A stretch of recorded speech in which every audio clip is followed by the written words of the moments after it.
эс тартып баштагандан бери жайлоодо чоңойгонбуз да. Мисалы апрелде кетет элек, анан октябрдын аяктарында келет элек, октябрларда келет элек. Жайлоодо эмне кыласың? Башка иш жок, телефон жок, интернет жок. Ал кезде только ат, эшек минип, анан ал кезде атам жакшы улакчы болгон да. Ошол өрөөндүн атага чыккан жакшы улакчысы болгон. Атам чапкан экен да. Атам чапкан, атам көрүп, агаларыбыз чапты. Алыс барбайт экенсиң дейм, баягы агаларың жакшы чабып атса, элдер коштоп, колдоп турса, ошондой болгуң келет экен. Бул бизнесмен болоюн, же акча таап кетейин, же үй салайын деген ой жок эле да бизде. Ушу улакчы болсом, ушу акамдай болсом деген ой эле да только. Анан ушу айттым го, кийин мектепке киргенде дагы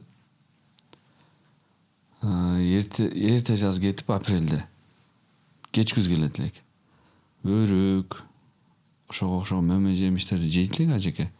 Бирок мен ушу өрүктү пышып турганын 9-классында көргөм да. Койсоң. Ага чейин айылдан баргандар алып барышат, жейт элек да. Бирок баягы чиркей мен бактын үстүндө бышып турган өрүк көргөм. көргөм. Бактын үстүндө бышып турганын көргөн эмеспиз да. Ага чейин жейт элек, бирок кантип пышат билбейт элек да. Кийин ошо 9-класстарда айылга келип, ушу баягы жайындасы келип калып, ара чөйрөдө. Ошондо көрүп, ушундай болуп пышат турбайбы деп анан көргөнбүз да. Ага чейин ошо жайлоодо чоңоюп, ушу агаларыбызды көрүп, ошентип улакчы болуп калганбыз.